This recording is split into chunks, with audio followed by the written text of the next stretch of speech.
ఆదోనిలోన ఈ 5 పత్తికొండ అయితేనేమి, ఆలూరు అయితేనేమి, ఎంగనూరు అయితేనేమి, తర్వాత ఆదోని అయితేనేమి ఈ చుట్టుముట్టు ప్రాంతాల్లోన మరి ఈరోజు మెడికల్ కళాశాల తీసుకురావడానికి గత ప్రభుత్వం తీసుకురావడం జరిగింది. ప్రతి ఒక్కరు కూడా స్వాగతించడం జరిగింది.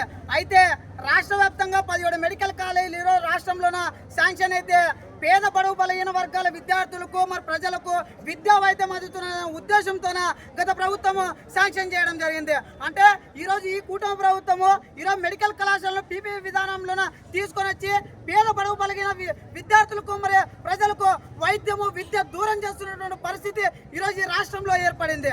అంటే ఈరోజు బీజేపీతో పొత్తు పెట్టుకున్నారు మీరు. అంటే బీజేపీతో ఫండ్స్ లేవా? అంటే బీజేపీతో మెడికల్ కళాశాలకు మరి బాగు చేయడానికి డబ్బులు లేవా?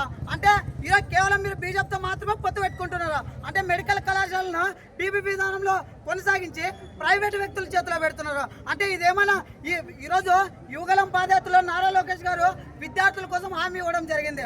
అంటే ఏమని చెప్పారు?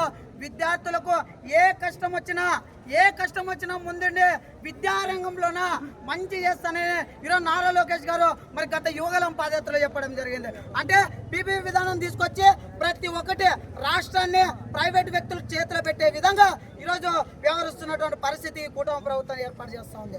అంటే ప్రైవేట్ వ్యక్తుల చేతిలో పెట్టడాన్ని పూర్తిగా విద్యార్థి సంఘాలుగా మేము డిమాండ్ చేసేది ఒకటే, పేద బడుగు బలైన విద్యార్థులకు మరి ప్రజలకు వైద్యం అందాలనే ఉద్దేశంతోనే ఈ రాష్ట్ర వ్యాప్తంగా విద్యార్థి సంఘాల ఆధ్వర్యంలోన అనేక కార్యక్రమాలు జరుగుతూ ఉన్నాయి.